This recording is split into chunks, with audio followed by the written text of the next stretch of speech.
So my Okay. PC is really loud right now because I don't have the side panels completely wide open. So I was thinking, I wonder if a lot of noise, and it is.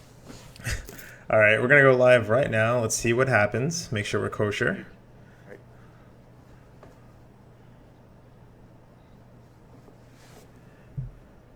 Right. Okay, guys. Hopefully, these insane technical difficulties are over and done with. Yes.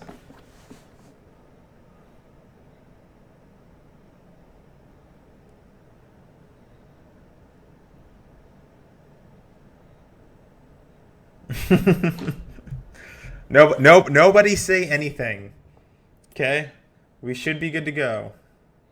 Everything should be fine. Yes. Okay. Hey, Rich, good to see you. Okay, guys, we're gonna get started because I am absolutely done dealing with this madness. Okay. So,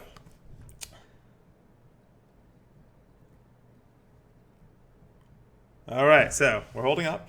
So, starting again this evening, I wanted very much to talk about what it means to have a PC, to have a partnership with a hardware company. There are lots of aspects we want to cover tonight, but the truth is, this stems from a lot of broadcasters, a lot of folks on YouTube, actually other influencers in other areas as well, including bloggers and such, have had a lot of questions related to what a hardware company is looking for, what an affiliate program means, what a sponsorship means. A lot of the questions that I feel like are completely misguided in a lot of ways, and there's not enough education out there for what people are looking for. I think that in time, people are going to find more information. But this evening, I've brought on the. I'm going to introduce them right now. I brought on the CEO of Origin PC, and that is Kevin. Kevin, say hello. Kevin says hello. And as well as I believe it's lead for partnerships and relationships and marketing, Alexis, yes, aka Kuzi. Hey, everybody. Hey there. So, these guys I've been working with for, is it almost been a year now, right, guys? Yeah. I think so. It was one of the PAXs that we met at Yeah. PAX East this year. So yeah. Yeah, it was PAX East this You were one year. of the first guys I talked to when I was in marketing, and I've been in marketing for almost about a year, so just about. Gotcha. So yeah, we've been doing some work, and we have been, bouncing around with certain things. I know I've sent some people towards you in the past, people that I think you should work with. But tonight I just want you to feel comfortable about what you're speaking with. Nothing official. Feel free to kind of go back and forth on any topics. But we will be taking questions from the audience today. There's a lot of people who are in here just looking for the right information, and there's a lot of people who will watch this later who I feel like just want to get the right information, because I just want to squash a lot of rumors. I want to squash a lot of myths, and I want people to kind of set their expectations to understanding why you exist and why they would even associate themselves with you in a good way. So let's get started. So naturally, the first thing we want to talk about is sponsorships, partnerships, and affiliates. We want to talk about the difference. So I'm going to let you guys lead this one off. And, we're going to start off with, we'll start from the top. What does a sponsorship from Origin PC mean? I'll take this one. But first, is my mic working better now? I think it was low, but I turned it up. I think it sounds good. I mean, it's good on my end, but, feel free to crank it up. Anyone? I'm looking at Isabella. She's next to me on another computer. I guess it's better. Okay, so the question is, what's the difference between sponsorship, partnership, and affiliate, basically? No, I mean, I wanted you to start off and just talk about what a sponsorship means from your point of view, because a lot of folks, on Twitch should think I'm going to get sponsored, which means, and just to let you know, your mic is just a little bit low, so you should probably turn it up. They say I'm going to get sponsored immediately, or I'm going to get automatically. Actually, I'm going to take care of your microphone on my end. They'll assume that I'm going to get sponsored, or I'm going to get, a free PC, and I'm going to get all this stuff automatically because I'm cool. It's unfortunate, but that's actually the mentality of a lot of folks, especially the growing community that's not even partnered just yet, and they chase particular things and they use the terminology of sponsorship incorrectly. And I want to kind of take a moment to clarify that. Okay. So yeah, I mean, we actually view sponsorships, partnerships the same way. We don't see any difference for that. So we're looking for basically a relationship of how can we help you and how can you help us? You know, it's really break it down to the very, very basics, and that's what it is. How can we help you? What are you looking for? So when people say sponsorship, you're right to ask, say, let's clarify that because that means a lot of different things. Sponsorship to somebody means just pay me money. Just pay me money, and I'll put your logo up there, and that's it. Have a nice Indeed. day. That's all I want. And it's funny Other people because say, oh, yeah, go ahead. other companies look at that kind of partnership, so to speak, very differently. You know, if you were to say that, you know, to get a button and get a link for somebody else, you know, say if you were to say the SteelSeries, they would call that an affiliate program. If you were to say that to Razer, they would call that, a different affiliate program with that, which is tiered. So, you know, definitely want to be careful with that terminology. But please continue. Yeah, some companies, they're just looking to get their logo out there, and that's it. But we're looking for more of a partnership, more relationship, more of an integration. So yeah, if you're looking for sponsorship from someone, clarify what you're looking for. Approach a company and say, you know what, I'm looking for, call it a sponsorship, call it a partnership, whatever you want. But then explain, I'm looking to work with your company. This is what I can offer you, XYZ, and this is what I want in return, XYZ, and I'm flexible to talk about different things. But yeah, a lot of people say I'm looking for a sponsorship, and in the back of their mind they're thinking I'm looking for money for a logo, or they say I'm looking for a sponsorship and they just want a PC. Or we have people that come to us and say, you know what, I love your brand, I'm going to buy a PC, want a discount, and they call that a sponsorship. So really, the term could be used in many different ways. Kuzi, you want to chime in on that one as well? Like, you know, how you've kind of seen it and what people kind of assume what the word means. Yeah, I think I understand what you're saying. A lot of people do get the whole sponsorship, affiliate, partnership thing very confused and mixed up. And it's very common. I mean, I see it on Twitter all the time when people get accepted into our affiliate program. They're like, "Hey, I'm officially sponsored by Origin PC," and I mean, it's great. It's great, but it's definitely different types of tiers. I would say, in our eyes, where a sponsorship definitely is more of a partnership where you work directly with us, we work directly with you. We do cross promotion. That's where our sponsorships rely heavily on.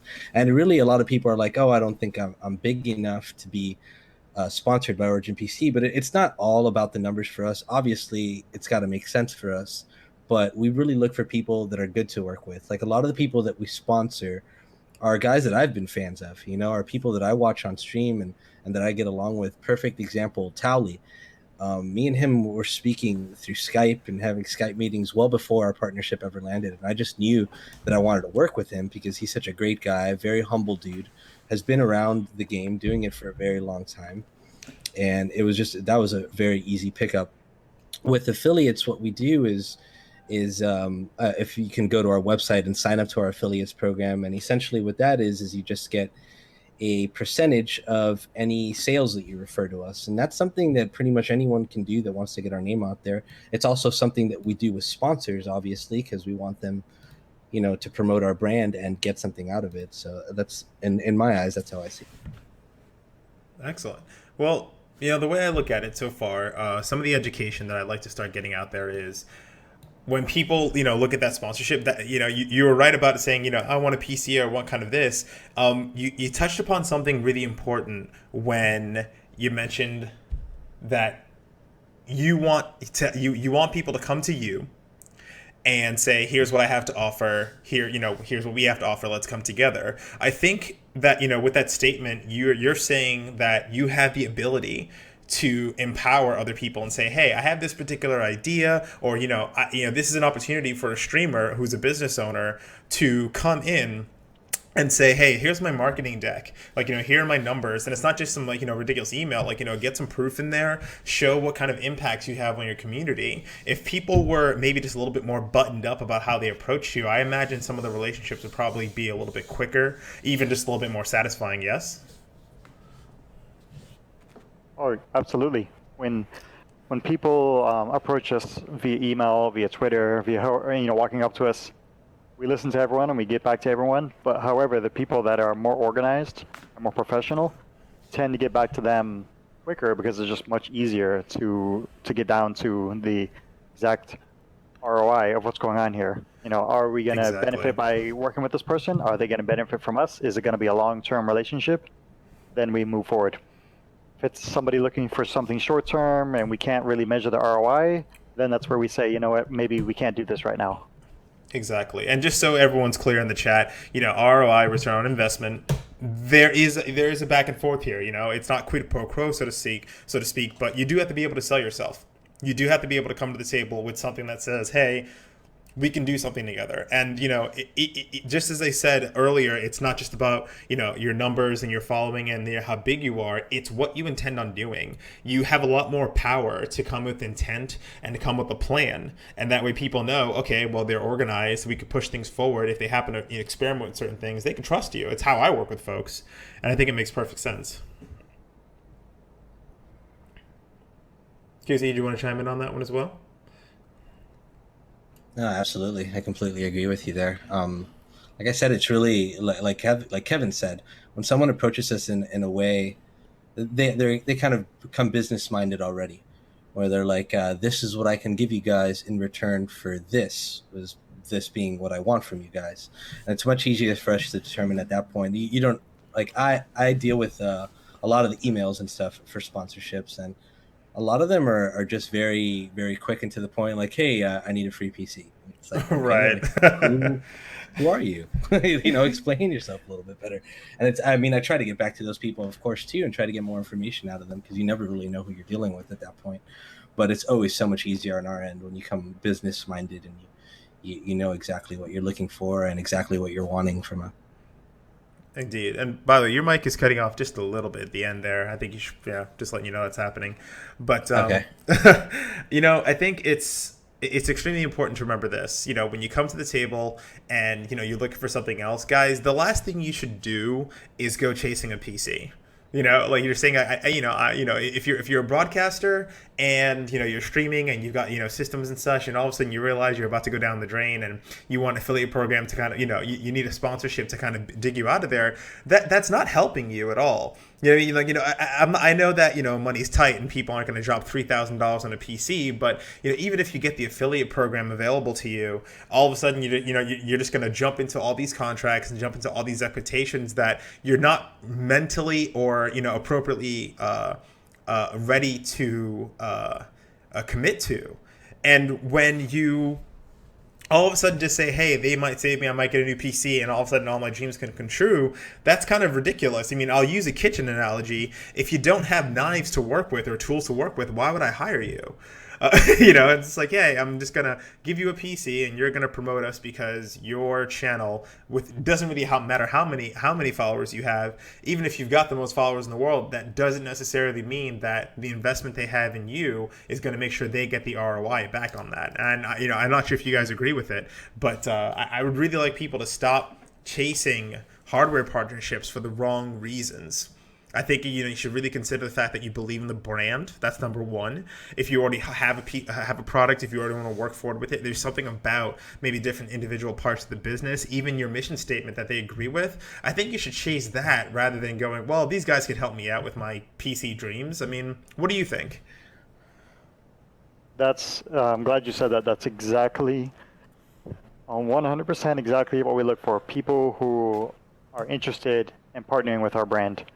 Because that, to me, says you're looking for a long-term relationship. If you are just saying, I want something with you because I want to make some quick money, or I want a PC, or, in other words, do your research when you approach us to the point of actually going to our website, checking out our products, understanding our product, and saying to yourself, if I get this product, am I really going to like it? Am I really going to be able to back it for a year, for 6 months, for 2 years, for a long term? Or am I just really doing this just because I want a free PC, which is fine if that's what you're doing.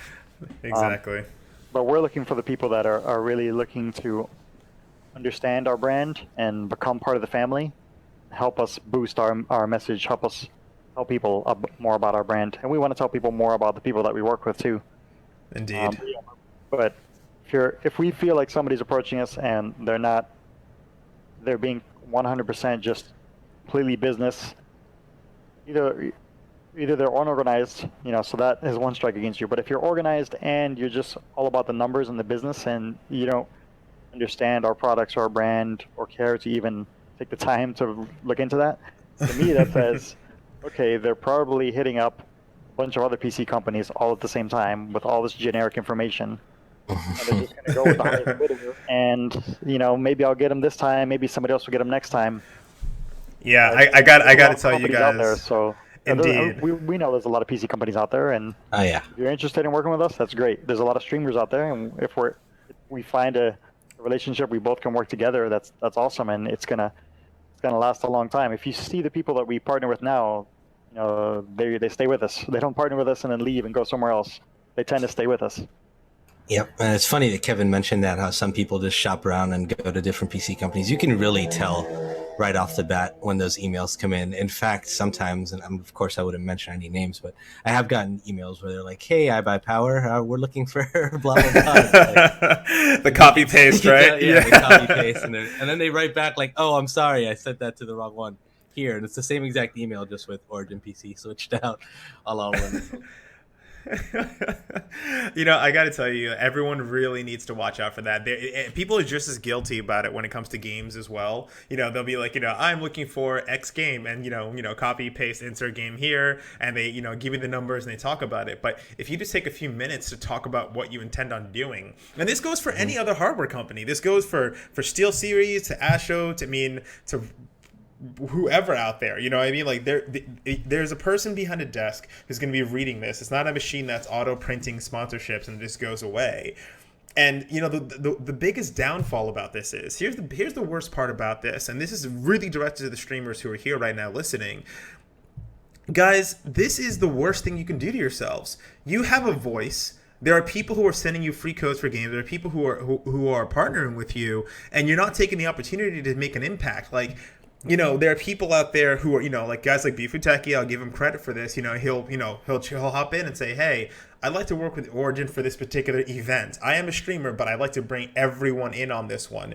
And you got to think outside the box and bring in new ideas. I mean, just because you're sitting on the PC all day and people see that button, how many people do you think come through, look at your page, see the button, and think, "Oh man, I'm gonna get a PC right now"? Like that's not what it's about. You want to build something that you believe in, and it's foolish to not even take the extra step to really consider all the other things that you can do. And that's where that triangle comes from, of thinking about your sponsorship, but thinking about the partnership. Like, look at these guys as somebody who can not only build your intentions, but you can build upon that further. Who knows what kind of ideas you can get you can give out there. I know plenty of streamers who have given me great ideas that are now full-fledged projects because they said, "Hey, can we do this?" And I'm like, "Yes," but I don't see enough of that. I don't know how you guys feel about it, but I'd love to see a lot more of that.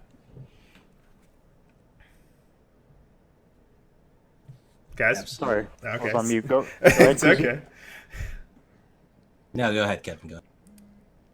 I was just reading somebody in the chat talking about going with peripheral companies. I'm about to answer, just did. Peripheral companies are great to work with as well because they have higher margin. So you want to understand the business side of this, and that when you approach different companies, they have different margins, different ways to calculate the return on investment. So you can't come to a PC company and say, "Give me a free PC." Go to a peripheral company and say, "Give me a free peripheral setup." That's the same thing. It's nowhere near the same thing, because a PC for us, $3,000 PC for us costs us close to $3,000. We have a very small margin. Peripherals company or a t-shirt company or other companies that have higher margins, they can give out free product and it doesn't cost them anywhere near the amount of the actual MSRP of the product. Right. Not to mention their product is cheaper to begin with because it's not $3,000 for a keyboard and mouse setup.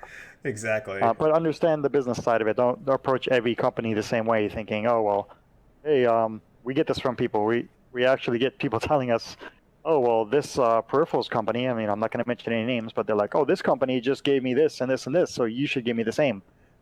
You should give me the same XYZ." And we're like, it's not the same thing. You can't look at it every company as just a company with cash. Every company operates differently. Indeed. And then, there is one thing I want to touch upon before we move on to the next topic is how do you guys feel when there are particular broadcasters who are oversaturated in partnerships? You come to their channel and it's Razer and Steel and every single PC peripheral company possible has a button on their page. How do you feel when you see that on a particular broadcaster? Well, obviously, we feel like if we work with them, it's going to dilute our brand because we're going to be next to 10 other brands. But it all depends. I mean, it depends on how they pull it off. If they literally are liking a SteelSeries headset, more than a Razer headset, and they use that headset, and they like a Razer mouse more. I have a mixed setup myself. I think a lot of people have mixed brands for keyboard, mouse, and headset because they like different stuff. So if that's what they like and that's what they're using, and they're not, literally plugging every single brand every single second, then it's fine. You can work with multiple different brands and make it work. So it's not an immediate turn off, but the immediate reaction when I see that is, is this going to work for us, or is it going to dilute our brand? Right.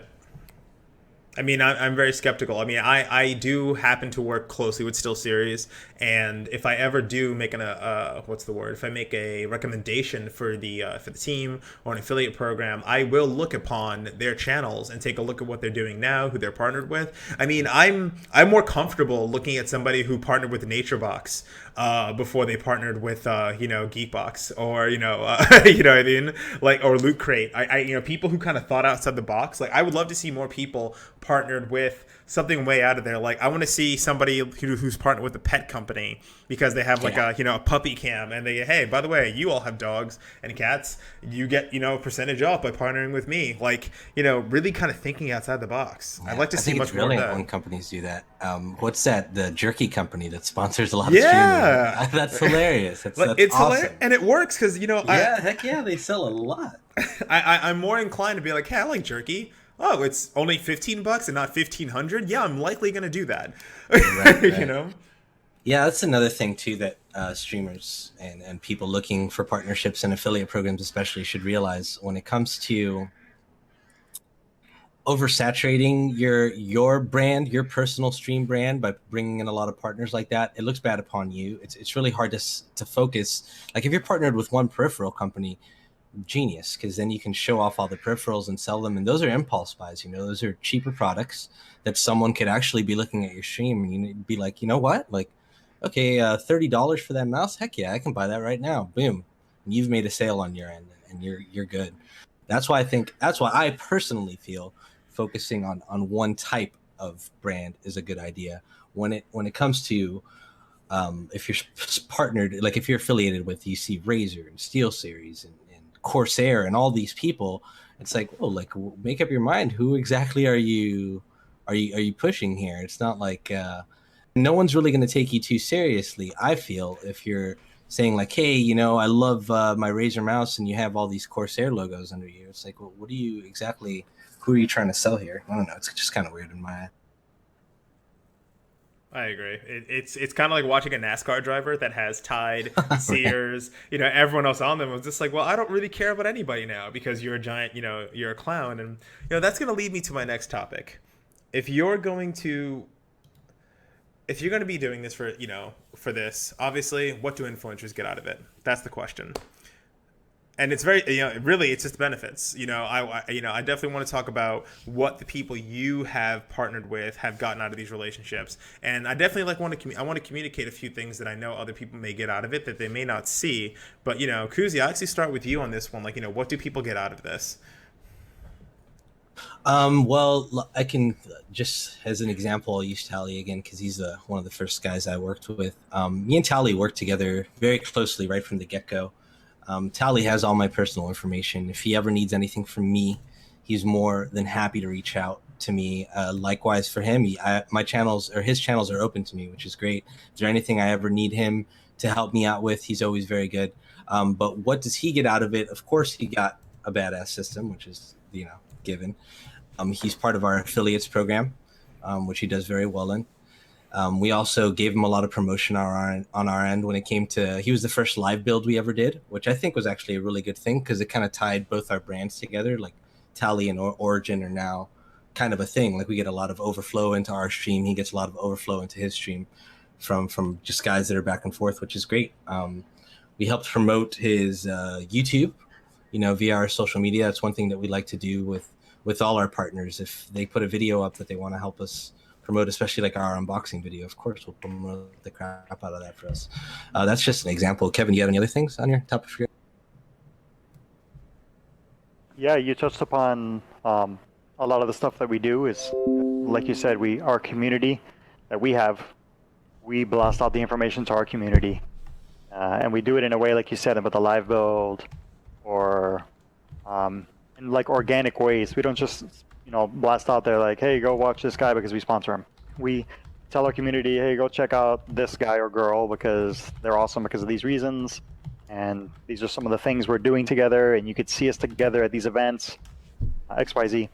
But one thing that a lot of people don't know about, or is often overlooked, actually extremely valuable, and you can't even put a specific price or value on it, is that Andy knows this. We go to all of the events. We go to PAX. Yep. We go to BlizzCon. We go to E3. We go to CES. We go to QuakeCon. We go to every event, and we work with a lot of different companies. We work with Asus. We work with Corsair. We work with Razer, Logitech. You work with us. Intel, NVIDIA, AMD. Yeah. We work with everyone. And we try to, as much as possible, introduce our community, our members, our partnerships. We try to introduce them to other people we work with. And we just let them handle their business from there. For example, we work with Bajira, and I'm not going to take any credit for that because I don't think it was even us that it was even our introduction, but it's just making me think of it because we've worked with him for a while, and when we originally worked with him, he wasn't working with Corsair. Now he has a nice deal with Corsair. But like I said, we're not taking credit for that. We had nothing to do with that, but that's just an example of people that we work with. They're meeting other companies, and they're doing more and more and more together. So we are always, whenever we can, whenever we see a streamer at an event, or if we're not even at an event, just email. If a streamer reaches out to us and says, "Hey, I'm currently one of your affiliates, or I'm currently one of your sponsors, and can you introduce me to Asus because I want to check out their 4K monitor or their G-Sync monitor." Right. What we tell them is, yeah, just send me an email with exactly what you said. Hey, I would like to meet XYZ company. Shoot me that email, and then I'll just literally grab that email and forward it to my contact, and there you go. We're happy to make introductions. Because the more we can help them, the more it's going to help us as well. I know, I can agree with that. I mean, you guys have both sent me, I think you've both sent me people who are looking for Microsoft contacts, Activision contacts, like indie games. Like, you guys know you can come to me for almost any other game that I have in my wheelhouse. Being affiliated in any kind of way kind of opens up some parameters that they may not have. It's kind of nice, but a big question that people are going to have is, it's a question that a lot of people are looking to answer is, the barrier to entry. They want to know what separates them. They want to know what separates them from Towley. They want to know what separates them from Gold Glove. And, when do they get to the point where they get the PC or they get to go to certain things? And, they're curious about that because it's kind of hidden knowledge. And I'm curious, if you're not comfortable answering it, that's just fine. But it's something that most people are just kind of looking around like, what do I have to do to kind of become that? Obviously everyone's looking to be a rock star, but not everyone's willing to put in the work. And I'm curious, how you see that. What's the question exactly? When? I know you're saying when, but... Yeah, they're kind of curious about the level of engagement that they need to be on Twitch or even YouTube to kind of, be eligible for the free PC, to kind of do a build, or, how do they get to that level? Like, who do they need to be? Okay. So for an affiliate, it's anybody who's willing to work with us and they're professional, and they're dedicated and they're clean, so to speak, Because we've actually had some people come to us with YouTube channels that have some kind of questionable content and they want sponsorship. And we're like, it would be cool to get access to your audience of, literally millions of people. But if their content is kind of iffy, then we don't do it. But to answer your question, it's not like we have a specific magic formula or a specific number of, if you have this many people on your Twitch or this many people on your YouTube or this many people on your Twitter, then you're guaranteed to get a PC from us. It doesn't work that way. it's a combination of you have a good audience, you have a loyal audience, you believe in our brand, you're looking for a long-term partnership, you're organized, you're professional, and we have the budget at the same time. Remember, at the end of the day, it's going to cost us money, and we're getting hit up with a lot of sponsorships, and we're doing other advertising, we're doing events. In a company, every company only has so much money. So Exactly. So you guys are allowed to be also a totally timing real about it factor. here. Do we have the budget to work with somebody? So I don't have a magic answer for you. So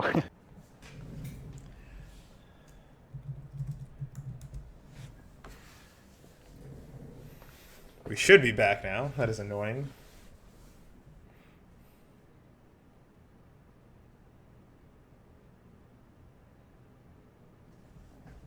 Okay, I think we should be back. So we're gonna rewind really quick before everyone died on the stream. So as I was saying before, I know you just mentioned that you don't think there should be a magical number, that there should be, you don't really have like a magical answer. And I was saying that there really shouldn't be. There are people who have 500,000 followers on Twitch, 200,000 followers on Twitch, great concurrency, but I can't associate myself with them.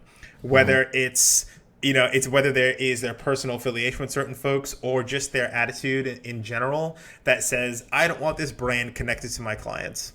Because every streamer out there, your brand connecting with another brand, and sometimes you just got to avoid it. So I don't think there should be a magical answer, and I think that's what people are expecting all the time. They think that they can, all of a sudden get to a certain point. They're going to see a number in their inbox. They're going to see a number of followers, and they're going to think, I finally made it. I'm big enough. I have the numbers. They should give me whatever I want. I think that's dead wrong. Do you agree? Yeah, I agree 100%. Like I was saying earlier, there's plenty of people that we've turned down because we're just either don't agree with their content or don't feel that it'll associate well with our brand. And there's people who we know, like, hey, this guy will definitely work well with us. We're going to do something with him. Or like, as an example, most of the guys that I've either sought after for sponsorships and stuff are people that I'm just huge fans of, that I've been watching Twitch way before I was ever at Origin PC, and I was fans of these people and watched them and loved their content. And when I got into Origin PC and saw the inner workings and how everything worked, it made sense. It made perfect sense to me. Like, hey, these guys need to be tied into our brand. Not only is their audience cool, and I think it would work well, but they're awesome people. They're great to work with, and meeting them at certain events and stuff instilled that into me, that I knew these were guys that I wanted to work with, guys or girls, I'm sorry, that I wanted to be associated with, and I wanted to be associated with our brand. It doesn't have anything to do with the numbers. It really has to do with how well you work with us, how well we think we would work together, how long this relationship could last, and the places we can go together as a group. Exactly. I think you and I had the same state of mind where, even though Meat is saying it in the chat right now, for somebody who's got the power, who's got the initiative, the drive, and the forethought to think about what it's going to be like for them, we're willing to work with you if you're willing to kind of show up. You know what I mean? Like, there's a lot of people who think it's an auto button, and I'm like, no, you're an entrepreneur. You're running a business, and we're investing in you. This is a full circle thing, I mean, hell, most people who are better off streaming probably went to business school. Yeah. They probably understand it better. So that's going to lead me down to the next question is, what do you get out of these partnerships? And this is a big question because even I want to know this. What are you gaining? And naturally, what are the things that you benefit from on a day-to-day basis, on a long-term basis? And, I'd like to know about some long-term goals you have when it comes to working with folks on Twitch and YouTube. Well, if you're looking at the presentation, first you can see that we get your soul. Yep, souls all around. Once we have your soul, then you can resell that to somebody else, get some other stuff. No, what we get out of it is, the influencers are the most important people in the community.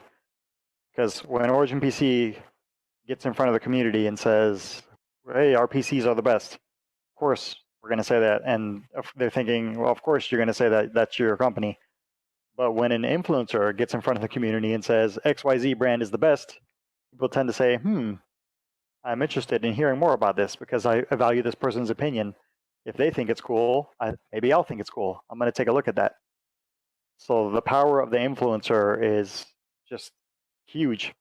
And the more voices you have, the better, obviously, as well. So the more people we have that can repeat that message, getting your brand out there, advertising, it's all about repeating the message over and over and over, because we want people to hear about our brand and understand our brand, not just one time. We want them to see us in PC Gamer Magazine. We want them to see us when we go to PAX East. We want them to check out our website. We want them to see us on YouTube and all these different places. And then it's that power of repetition that makes them think, okay, I've seen this brand a lot of different places. Let me look into them. So we want people to look at our website, obviously. We want them to read our reviews. We have a lot of reviews out there online of customers or of websites like CNET or PC World that are taking a look, deep looks at our products and running benchmarks and reviewing them. So, we have confidence in our product and our brand and our customer reviews, that the more we show people, hey, this is what's going on, the more they'll be interested in our brand and say, I'm really going to check that out. Another thing, and I was actually talking to Kevin about this the other day, is being being a part of the community and showing people that we get it, that we don't just talk the talk, we also walk the walk. Like, we stream, we game, we're just like you. There's nothing different about us except for the fact that we make the PCs. But other than that, we're not some big corporate company trying to, hunt you down and make you buy our systems. No, we love making gaming computers for gamers, because that's what we are. We build what we want, and we that's how I look at getting these influencers and getting into Twitch, because I want to show people that we're part of the community. You'll always find me either on my name or under the Origin PC name in streamer chats and chatting and engaging with people, and not even so much promoting our brand, just even talking about whatever game the streamer's playing or what's going on, like in the chat, or just engaging with people, just to, I want people to know that we're no different than anybody else. We get this community. We love Twitch. We love streamers. We love YouTube, all the same. And like I said, we don't just talk the talk, we walk the walk. That I love hearing. It's definitely true. I mean, I think I even like working with anybody who understands it. I hopefully represent somebody who isn't just another PR guy, when people work with me on that end. So I obviously will prefer working with people who understand the language. And there are plenty of companies out there who do not get this world at all. At all. It's kind of sad, actually. Now, the next question is, the expectations from people who do partner with you. There are certain things that they need to do. There are certain things that you want featured. But I'd like to answer two questions here. Number one, obviously, what are the expectations that you set for anyone who works with you? But also, I'm curious if you ever wanted to break out into new expectations, maybe try a few different things that no one else has done before, or if you're looking for new ideas about how to bring influencers new levels of interaction outside of just having a button in one place. Being able to brand is one thing, but I'm curious if you ever considered making, working with streamers to have some publicity, using some tweets, using some social media, even, letting them build out a t-shirt campaign for Origin, anything like that can, set an expectation for what you plan to do for promotions. Well, we're always looking for new ideas, for new things to do. So to answer that question, yeah, absolutely. We love to hear ideas from the community, from people that we sponsor, from anyone saying, hey, instead of doing the usual sponsorship, why don't we do something a little different? Instead of doing 12 months of this, let's do 6 months of this different thing, or 3 months of this, or but no, we're totally open to different ideas. I think one example that Kuzi brought up earlier was the live build. Pretty sure we're the first company to do a live build, like with the person that we're sponsoring, and that was something that came up and it was really cool to do. We just enjoyed doing it because we love what we do. So it was really interesting to do something totally different instead of our let's stream a game, let's stream this, let's stream that. But no, we're always looking for new ideas, definitely. Nice. Yep, and like you had said, like different types of partnerships. There's always stuff that we're thinking of, and there's a lot of stuff that we still haven't done, but are definite in discussion. But some of the cool stuff that we have done that I feel is unique is stuff that you were talking about, like making shirts and stuff, we've actually made wristbands for the people that we sponsor, and we hand those out at events. Something really cool that we did with your good friend and my good friend Darkness429 was he came down to our HQ and shot a video with us, showing off one of our products, which I thought was great. So yeah, like Kevin said, we're always looking to do different and cool things, and those are just some of the things that we've done. But we're always trying to look to expand and shock people and try stuff that's new that hasn't been done before, and just see how it works. Nice. Now, I'm curious if there's going to be a time where you start partnering with other peripheral companies a little bit more often, kind of like, double partnership, where, obviously someone might be affiliated with both companies. Is that a little bit too incestuous, or is it just kind of something you want to avoid? Kevin, I'll let you take that one. Okay. I was about to say, Kuzi, you could take that one, but no, I'll take it. You guys can't dodge the questions all the time. I'm going to have some hard questions for you soon. And I know there's some people in this chat who are holding off, and they're waiting for some hard questions. I know they're coming. No, I'm not dodging any questions. I was actually chatting with somebody on the chat. I was trying to answer something else. But you were saying about peripheral companies. Yeah. We work already. Yeah, we already work with Razer. We have an Origin branded keyboard and mouse from Razer. And Razer is a direct competitor with their laptop, so we work with ASUS very closely with their ROG products, their ROG motherboard. But ASUS makes laptops, and ASUS make also desktops, so it's already a weird mixture that we have going on where we work with people that we directly compete with. But the way we look at it, it's not like we're fighting for a small market. There's a huge market of PC gamers, so ASUS can sell gaming PCs, Razer can sell gaming PCs, and we can sell gaming PCs, and there's no problem with that. We're not running out of people to sell to anytime soon, so we don't view it as, oh well, if Razer sells a laptop, we can't work with them. We don't view it that way. But what you're saying is that maybe you should partner with SteelSeries. No, I'm just kidding. We love SteelSeries. We've talked to them in the past, a long time ago, and nothing ever happened. But we're cool with working with them. Going to be with Logitech at BlizzCon and their booth. We've powered their booth at other shows. We literally work with everyone. Indeed. I mean, I know you guys are going to be joining me at PAX soon with the streaming room for all the streamers that we have. That's actually approved. We actually have massage chairs approved as well. So now we have... Yeah, I don't know if Kevin knows about this. Oh, Kevin, you don't know? Oh yeah, you told me about it. I was just saying, Kevin not know about the chairs. I didn't know about the massage chairs, but about the room I know. Yeah. Just to catch everybody else up, hopefully at PAX South, but more likely at PAX East, we're going to actually feature an entire streaming room. This is for partner streamers, unfortunately, only partner streamers, but yes, I'm in. We have partner streamers who are going to be coming into these private rooms. They're going to have the ability to relax. They're going to have the ability to stream. We have volunteer massage therapy folks coming in, about 4 chairs I think they've already signed up for. This is looking pretty amazing.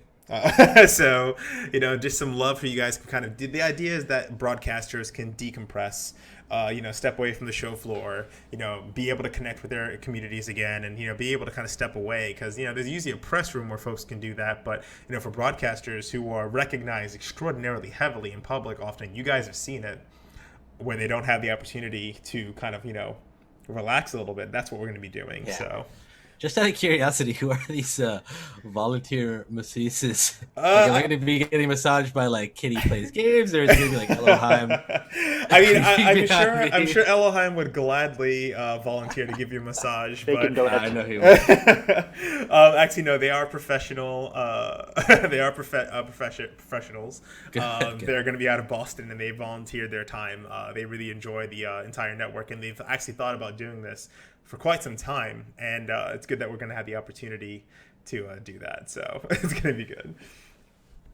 So, just to bring it to the final few questions here, I know we talked about the expectations, but are there any times, or are there any things that, some of your, some things that you might want to heed a warning of before people who are partnered with you, things that you should avoid doing if you're partnered or affiliated with your company, things that they should just avoid doing at all costs, whether they are not partnered or they are partnered? One of the things that comes to mind people are seeking a sponsorship is that they'll say, "Oh well, I need an offer from you because I already have an offer from XYZ PC company." When somebody says that, it's like, "Oh, okay. Well, if you already have an offer from XYZ company, then take it. Why talk to them? Why talk to me? You know." So if they say that, then we know that they're shopping us around. So that's a red flag. What else? So anything else that's like a showstopper, basically? I guess something else would be if you're not really dedicated to what you're doing. If you're saying, "Oh, I'm like a part-time streamer while I'm in school, and after I graduate, I'm not sure if I'm going to stick with it," something like that. That's another red flag that we're like, well, if this person might not stay with what they're doing, and they might go graduate and do something completely different. That's a red flag. But I mean, the other stuff we talked about is your content. You know, your content has to be clean, so to speak. But yeah, anything you can think of, Kuzi? No, you pretty much nailed that on the head.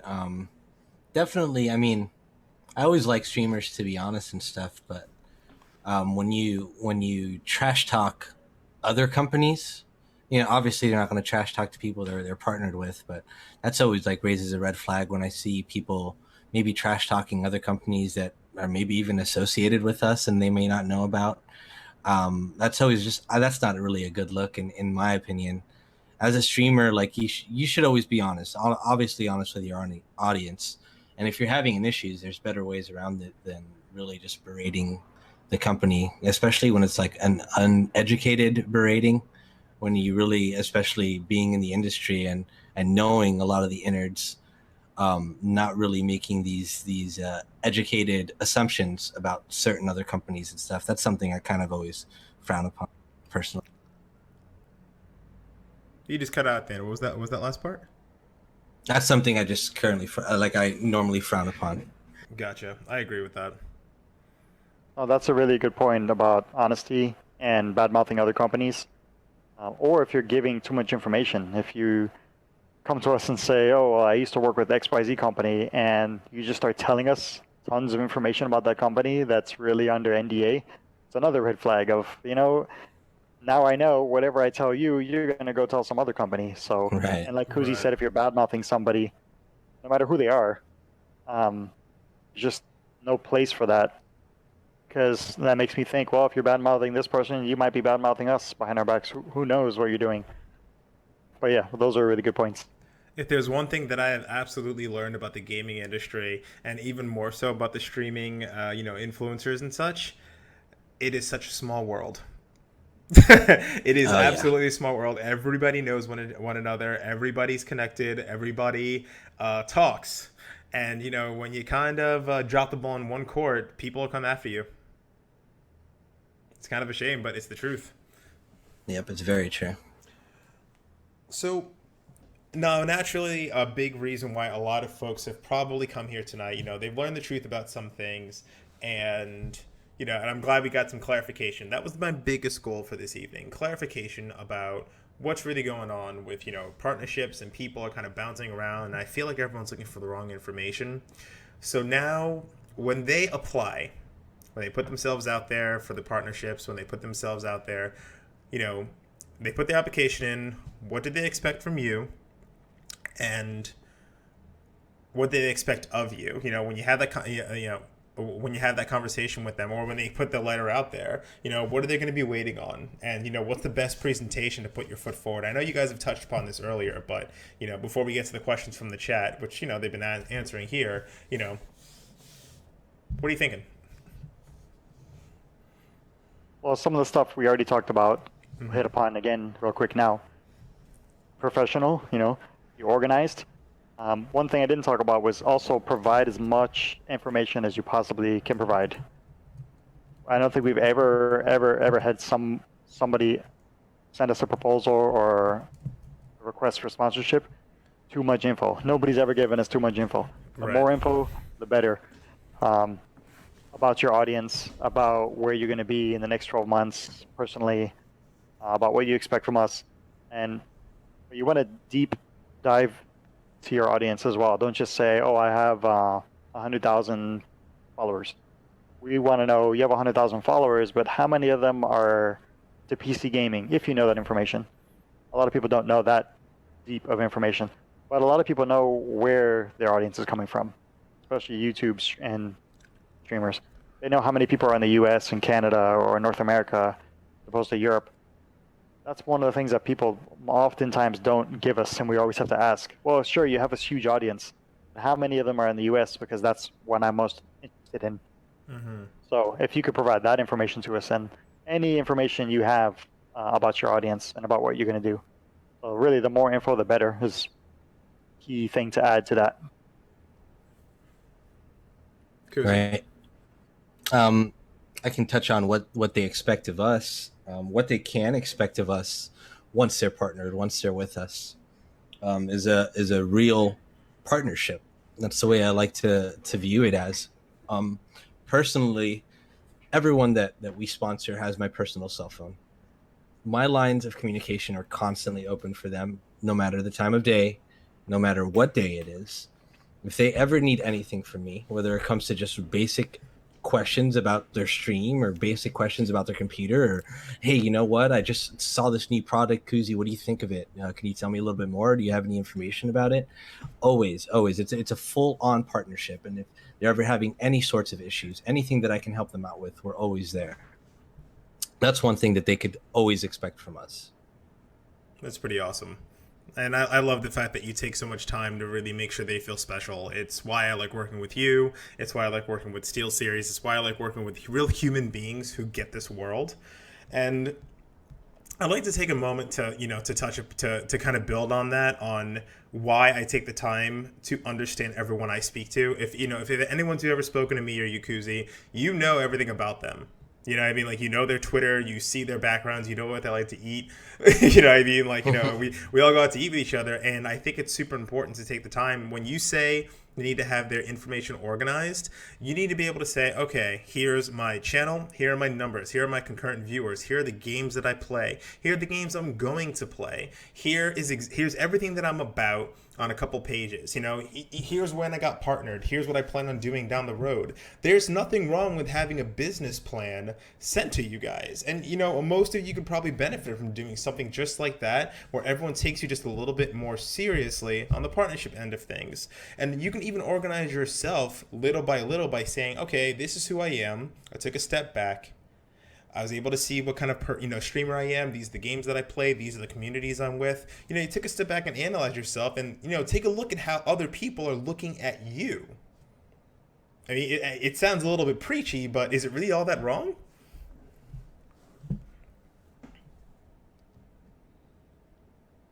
Anybody? Yep. No, yeah, you're right. You're absolutely correct. I always expect people to challenge my my words. I don't want to always hear that I'm like, yeah, you're right. Okay, move on. Right. Yeah, we got to do like what's that show on ESPN where like they always have a different opinion, like no matter what. You mean every show on ESPN? That's every show. Yeah, pretty much every show. Yeah, that one. So, before I'm about to move on to, some questions, but going to let you guys have some closing thoughts before we open the floor up to some people who want to hop in and, answer some questions here. And you guys in the chat, if you have a particular question aimed at one of us, please, put it in the chat at one of us, me, myself, Kuzi, or Kevin. But, any closing thoughts? Well, did we answer everything? Because I know you asked a lot of questions, and we might have answered one out of the 3 questions at some point. So did we hit all of your questions with an answer? Yeah, that's a good question. Did we answer all of your questions? Any closing thoughts from you, Kuzi? No, I think like I said, man, I just want people to know that we're definitely a part of this community. We're in as deep as we can possibly be. We really care about this community. We see where Twitch is going. I mean, we're not blind to it. We've seen it for a long time, and it's only getting bigger and bigger, and we're a part of it. We have our own channel. We do our own sorts of events. We care about those that we partner up with, very much so. We're very close with them. And we want more people. We're definitely looking for more people. Just I think we touched on a lot of great subjects tonight about ways to approach hardware companies, and I hope that people, at least the people in here, can take that and maybe even pass that information on, because I think it's important for a lot of streamers who are taking streaming seriously, not just your everyday streamer, people that are taking this to a full-time level and are making this their lives, to know information like this, because it's important in order to cultivate your career. Yeah, I could add to that. Who's I think it was today or yesterday, like Alexis just in the office was talking to me, and he said, you know what? I really like how we go to all the shows and we participate in everything, and our competitors don't do that, but we do do all of that. We do as much as we can. It's like I really like that. I'm like, yeah, we do that. You know, it's not like a strategy that we're doing that. It's not like trying to make money by doing that. Do it because we live it. We literally, this is what we live. We like to go to the shows. We love to see the new games. We love to see the people. So it's just we're doing what we do in our lives. We're just living our lives, and it happens to be that we get to go to all these cool events and meet all these cool people and try to do business with them. But even if it wasn't for business, we'd be going to these shows and checking out the games and whatnot. So that goes to your point of that we're in the community. We're totally in the community, and it's not because we're saying how much money can we make from this community. We're in the community because we live it. It's funny when we see other brands, not PC builders, because obviously PC builders are in the community, but when you see other brands that aren't associated with gaming whatsoever, and they jump into the gaming community and they start doing stuff, and you're like, oh, really? That's not gonna work. Right. Um, I mean, so, I mean, you got to understand there are other companies slowly watching what Twitch and YouTube do, and they're getting into the game. We already saw Snickers, dip their foot in there. We were already seeing Dunkin' Donuts kind of like, poke around, and they're not stupid. They're well aware of the impact, and that's going to affect a lot of other businesses soon. And the people who are first, who are the most organized, who understand the game, not just the top influencers, will win. That's how I see it. I mean, this year alone, I'm going to tell you guys right now, we know there's over 1,300 partners on Twitch. We know there are at least a minimum of at least 25 million people broadcasting every single month, if I'm not mistaken, who are just popping in there, turning it on, whether it's be their console or PC. We know less than probably 10% of them will continue doing this for over a year. I expect maybe half the people that I work with now to probably give up soon. It's a heartbreaking truth, but this isn't for everybody. You literally have to separate yourself from everybody else, because you know what? Even though the PlayStation and the Xbox One have a streaming button, you've got to figure out what's going to make me stand out. It's no different than having 25 Italian restaurants on one street. What's going to make somebody eat at your restaurant? yep.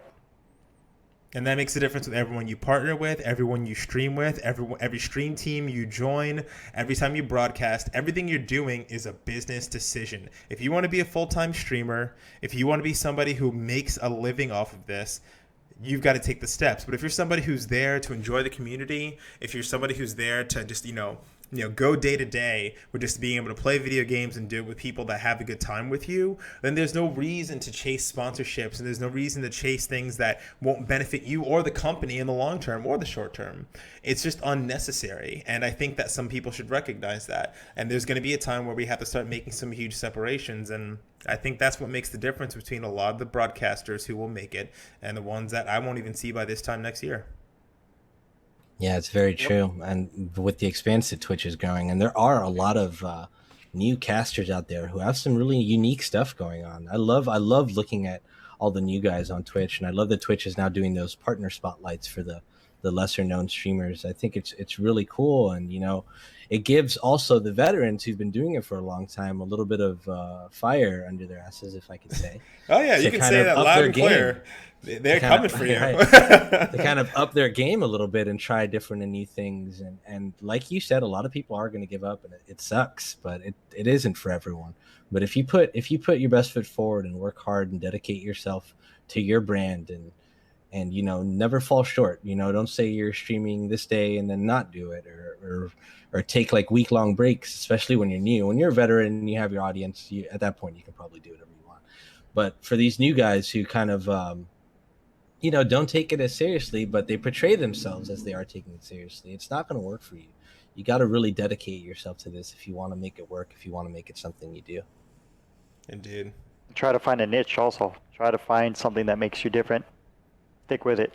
Like Future Man has his Future Man thing, and he sticks with it. I love Future Man. It's awesome. He's been brand is blowing up. I mean, I've actually Yeah. tracked his analytics. I have a lot of back channel programs, and I've watched him grow versus other people, and he's actually grown month after month faster than some folks who are sitting at the 1 million mark have over a span of a year. And it's just because he's just got something else, and I'm not trying to evangelize him, but he doesn't follow the rules. He's not chasing every brand new game. He's playing whatever he wants to play. He keeps a consistent schedule, but he's also still keeping a full-time job. Just so we're clear on that. Future Man, Doc Got Game, Darkness. There's a lot of guys out there you can look at who are right in the mid-tier that are kind of showing you, I take this seriously. I am growing. Here's what I'm about. I'm going to get it. Period. Exactly. Guys, yeah, those are perfect examples. Cool too. Darkness and Doc Got Game. Doc Got Game. Speaking of which, big congratulations to that guy on his 2-year. What a 2 years lovely stream that was. I know. That It was like amazing. him. It was a very, very nice send off to him. Him and Co shared 2 years this year actually.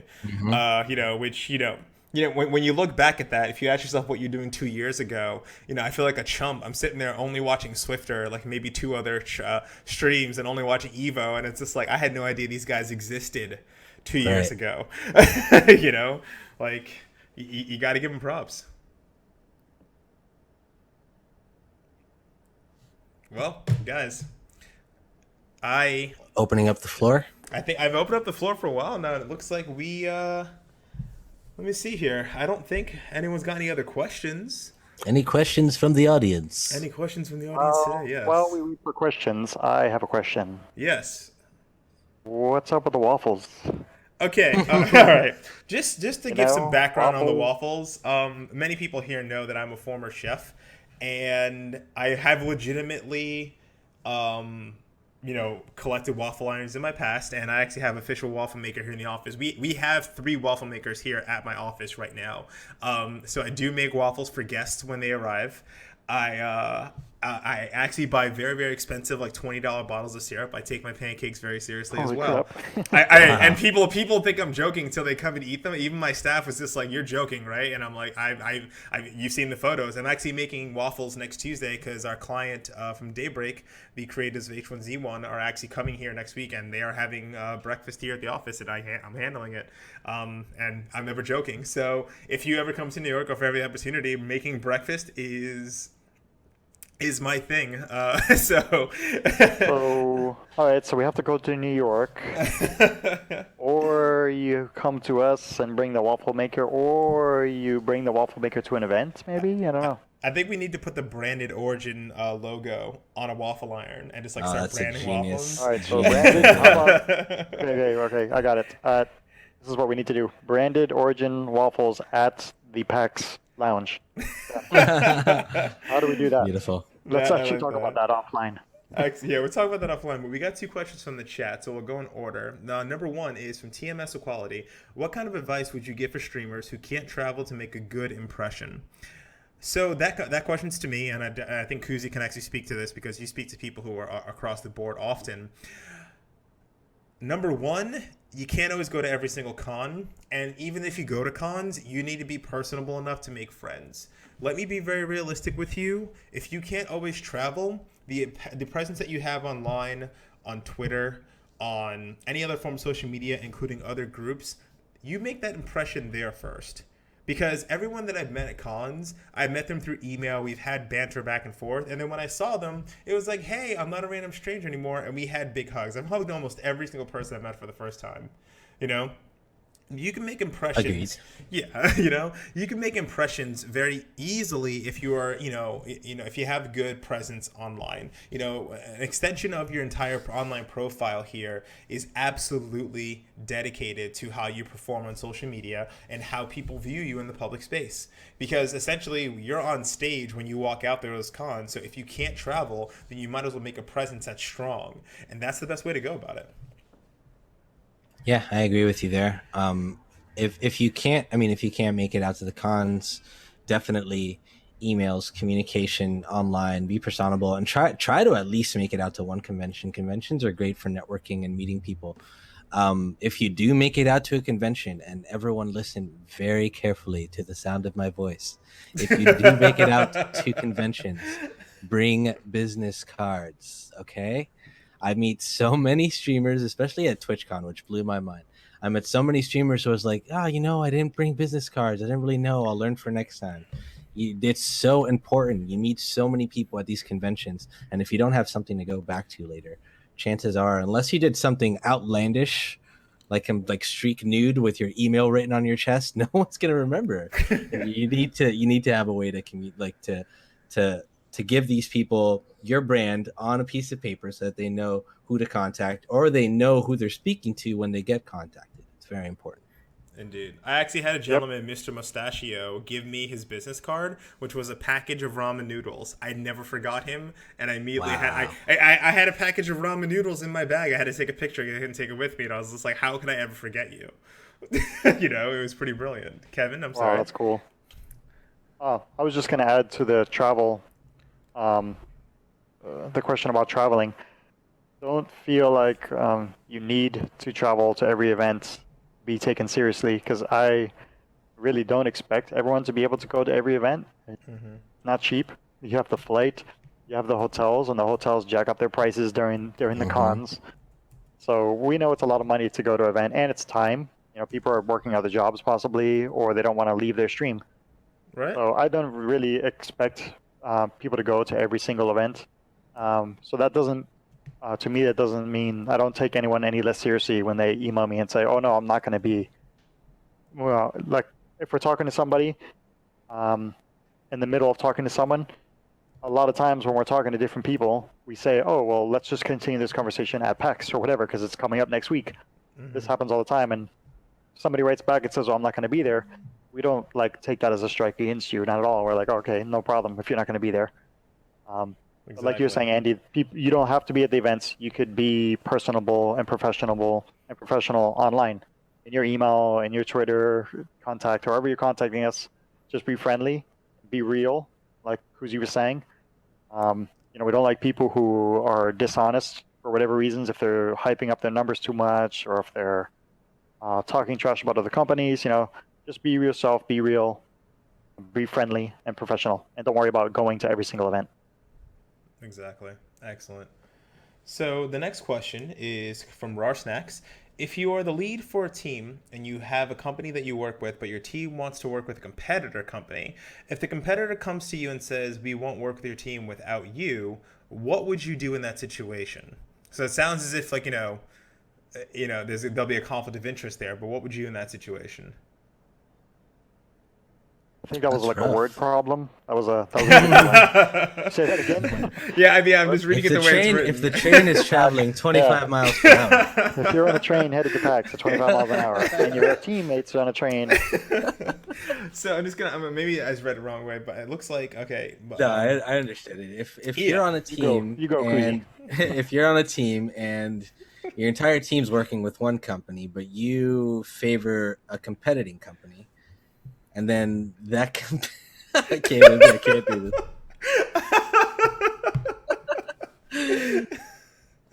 You got this. Go ahead. Okay, so if let's put, should I put to you? Okay, let's say you love Taco Bell, right? But your entire team wants to work with Burger King, and Burger King approaches you and they're like, "Look, because you're the team lead, like, look, we're not going to work with anyone in your team until you work with us. We understand you like Taco Bell, but we're freaking Burger King. We got the king, baby. Come to our side, or we're going to screw over your whole team." I would personally, in my opinion, if I were the team lead at that point, I would be like, okay, screw you. And I'd tell my team, hey, these are what these jerks said. They don't want to work with you guys unless I'm working with you guys. And I don't think that's a good deal. I don't think that's something that you guys should even pursue. I don't think that's a relationship worth pursuing if they're going to shrug you guys off just to get to me. You understand? Absolutely. Don't let anyone strong Right. arm you. Yeah. Don't let them do that. It's you can smell bad business right away when somebody wants to eliminate the competition just like that. Like, obviously it doesn't seem very professional at all. There are some things that you should really, that raises some red flags. Kevin? We actually had that scenario. It wasn't an esports team; it was a stream team. We had that scenario where um, the leader of the team wanted to work with us, but he had like two other people. It was a small team of three people. The two other people didn't want to work with us. So we told him, that's fine. We'll just remain talking to you. We'll remain friends, and no love lost if you need to make a business decision and go with that other company, or not. So, but it wasn't necessarily like a competitor of ours. It's just like they wanted too much in the deal that we thought wasn't fair. The owner of the team, the leader of the team, was like, "Yeah, I'm cool with this deal, but my other two monitors, they want a lot more out of it." So here we are at a crossroads. So we said, "Don't worry, we won't do anything for now, and we'll see you at the events. We'll still be friends online, blah blah." So now, like 2 years later, we're actually right about to work with this person because now this person's not with the three-man team anymore. So Mm-hmm. yeah, don't feel like you have to be pressured to do something right then and there. I mean, things will play themselves out. Maybe it takes a year or 2 years later, and you don't have to work with somebody right now or never. For us, work Exactly. with us now. If you can't work with us now, maybe we'll work with you a year from now. Nice. Yep, that's very important. That's something you were talking about earlier about maintaining relationships, even when you're not working with the company.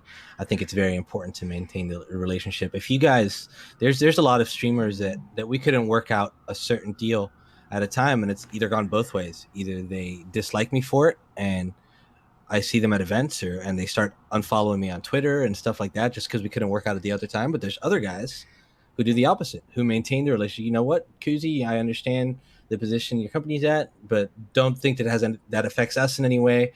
And they continue being friends with me and maintaining the relationship, which is important because down the line, you never know what could happen. It could be possible, like, hey, you know what? It's time. I think we can work with you now, and blah blah blah. Like, it's just, I think it's very important to maintain relationships, whether deals go south or not. Agreed. So our next question actually comes from Jack Lafier. Everyone knows Jack. If you don't know Jack, know Jack. Definitely good You don't people. know Jack? He should be playing that soon. His Awesome. question is, can you share some great first impression stories? I feel a lot of people, myself included, can pull some valuable thoughts from these stories as much as the raw conversational information you've provided. Um, I'd like to go first on this one, actually, because the Sure. stories that I have severely differ. Because I won't lie to you guys, I'm actually more starstruck by most broadcasters than I am most CEOs. Like, I've recently been in a meeting room with, I think, certain. Am I allowed to say that? Yes, with the lead for marketing in certain places, and I had a lot of great meetings with people, and it feels so casual.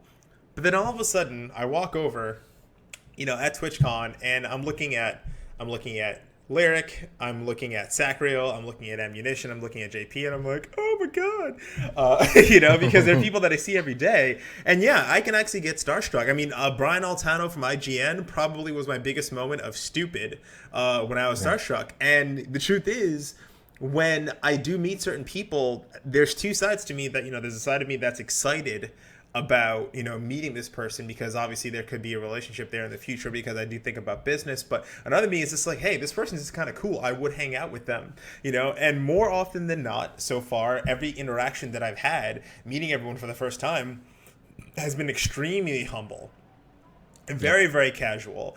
And those first impressions are to not chase or not pursue. If anything, I'm kind of like a cat. Like, I kind of like, walk around like, hi, I don't know who you are. And I try very hard to not look like that guy, because it's extremely embarrassing. Number one, to all of a sudden go, "Hi, I know you. You're a streamer. Would you like to talk to me?" It's a little bit taxing for a lot of them, Yeah. and I think that it was, even some mods that I meet, actually, that I'm just like, oh wow, I get to talk to you finally, because they don't realize that their name is making impact in a lot of other places, and that's what hits me in the gut. So, just to Evil say, Bunny. oh, did she say it? Oh Yeah, wow, it's just- wow. Okay, so I couldn't have said that at a better time. Yeah, I mean, honestly, I was very humbled to meet her and other folks. It was just, they don't understand what they're doing on their end of the fence because most people don't understand that I am very pulled back. I am watching Twitch from a mountainside. I'm watching mods work. I'm watching streamers work. I'm watching a lot of folks, like people at the meetup and things like that. I'm watching them work because I'm trying to cultivate better relationships. And even when I work with certain people, they're never, I essentially don't like to let people know how I felt it initially because I'm supposed to be a professional. So I think that's kind of, how I feel, and, provide with caution because I think the same goes for when you're going to meet a particular PR person or an editorial person because they may have an opportunity for you. And if you kind of, drop the ball, it kind of looks bad in the future. Don't try to close on the first date. right. I got some cool first impression stories. I agree with you, by the way, where I get completely starstruck in front of some of these broadcasters. Like when I first met Lyric, first of all, probably one of the most incredible experiences I've had just because it's freaking Lyric. And the way I approached him was just like a fanboy. Like I couldn't help myself. I'm like, dude, I'm such a big fan of everything you do. He sat there and talked to me for like 30 minutes asking me what I liked so much about his stream. Like it was such a humbling and awesome experience. But one thing I can say as a streamer, maybe trying to approach companies or something like that, or trying to meet people at certain events and network, the best way you can do it is so much about his stream. Like it was such a humbling and awesome experience. But one thing I can say as a streamer, maybe trying to approach companies or something like that, or trying to meet people at certain events and network, the best way you can do it is know the people that you're talking to. Either do your research beforehand before you go out to these events and try to know the people that you want to talk to and get that in your head. Because I've had a few times at events where it's I don't like when this happens, where it's just like I can see them. Ooh, did we go out? I think we went out.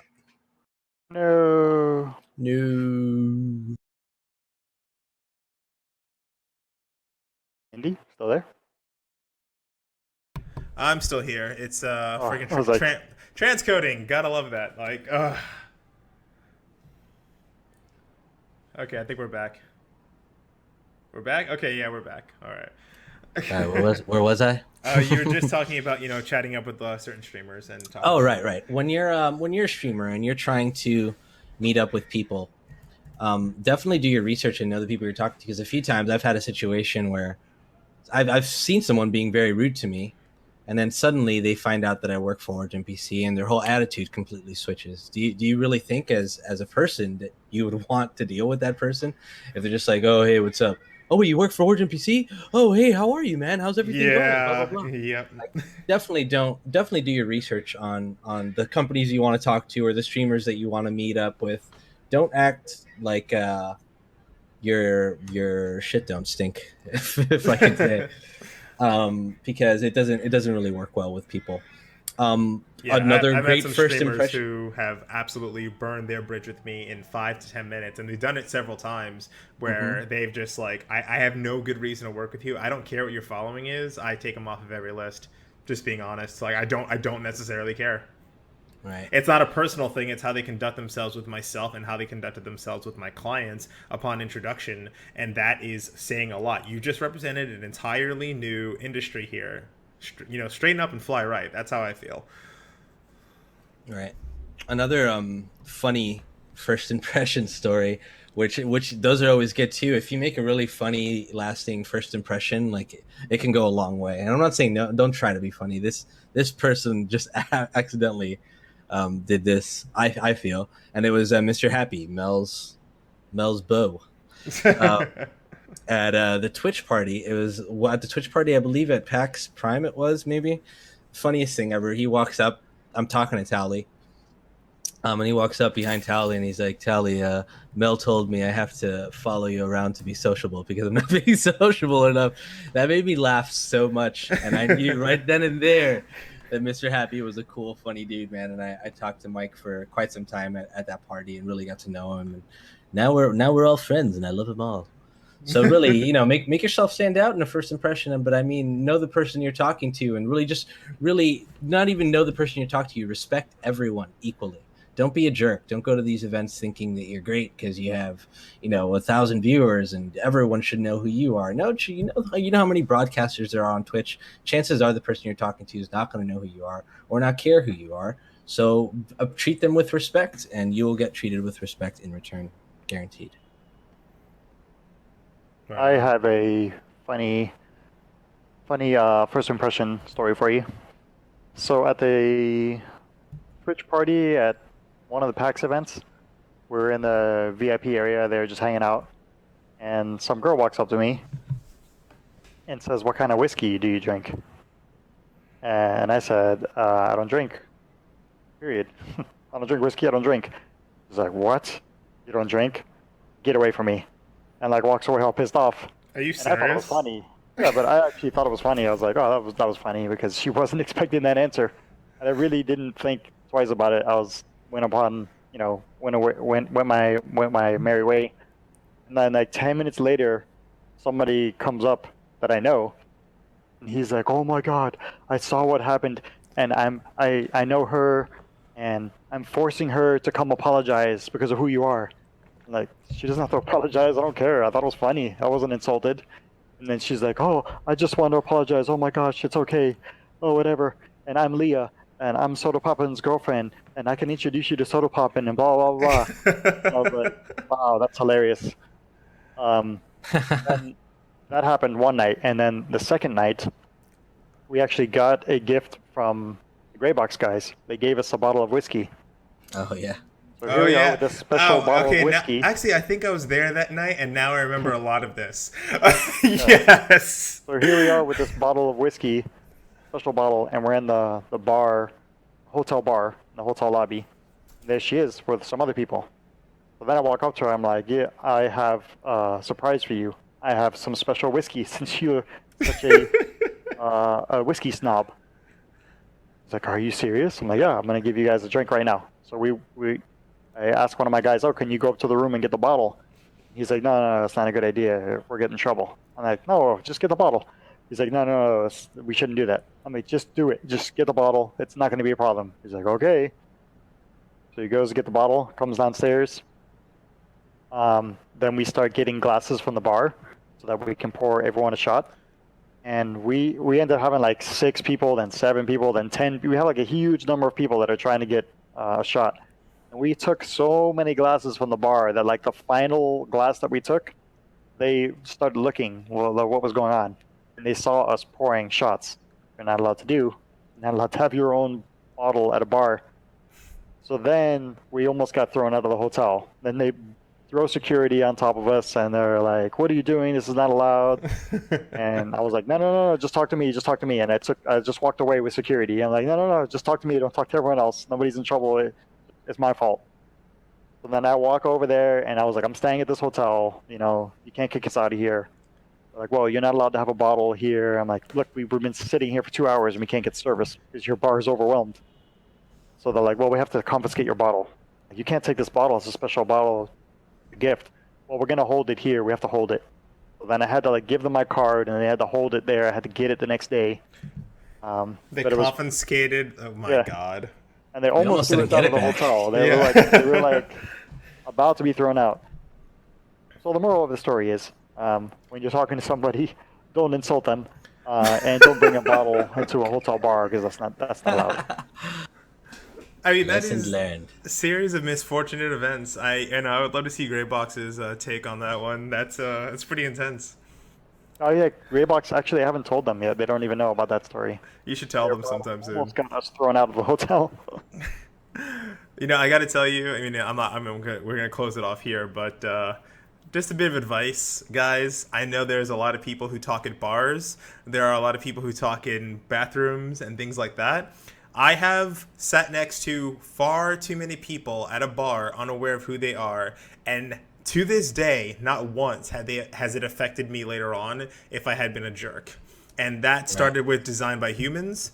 It was Alienware at one point. It was another point. It was Sony at another point. It was I think it was Unity, the owner of the Unity engine. It never ends where I'm just like, I don't know who I'm talking to right now. At one point, I believe it was a very, very popular streamer's girlfriend. That almost got me killed. And this is really early in my career, completely unaware of who she was, but she was highly intoxicated, had to kind of get out of there fast. Just a bad situation altogether. It's just, yeah. So, Yeah, it's. I think just the main thing, main moral of this story is just be respectful to everybody, because you never, especially at events, you never know who you're speaking to. There's a lot of faceless big names that work for companies that you don't know. You don't know who you're talking to. So just be a cool person, man. Don't walk out there and be with your nose up in the air and be a jerk. Try to be nice to everyone. Everyone's going to be nice to you in return. We're all there for the same reason. We all have the same love for streaming and games and all this stuff, and that's why we're there. So don't be afraid to put yourself out there, and just be polite and nice. Indeed. Yep. So don't be a jerk. Period. Well, guys, I'm going to close it off right now. And I'm going to get everything sorted for getting this VOD up as soon as possible, cutting out all the ridiculous drops that we had.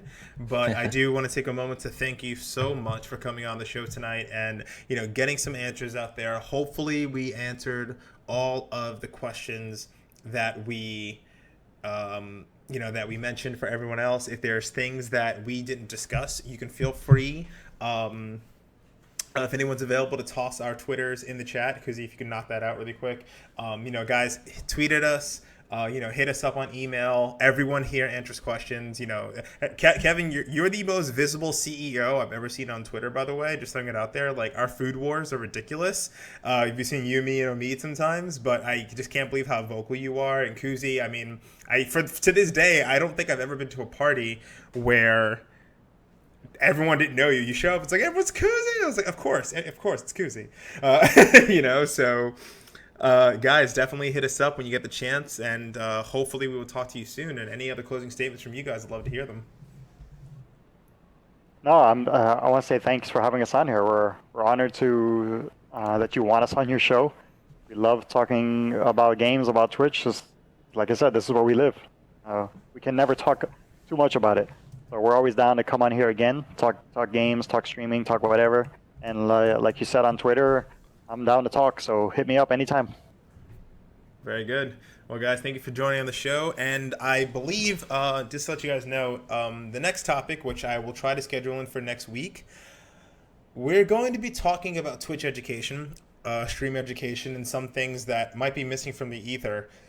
And I would like to discuss in the future some of the tools that could become necessary, whether it's an entire firm that needs to exist to help streamers understand the business that they've started, or if it's just really the community that should continue helping one another. And yeah, we're going to discuss that next week. Awesome. I look forward to watching. Indeed. All right, guys. Thank you guys have so yourselves much. a very good night, and thank you very much. Good night. Next time, waffles. We will definitely have waffles. All right, Andy. Thanks, man. No problem, guys.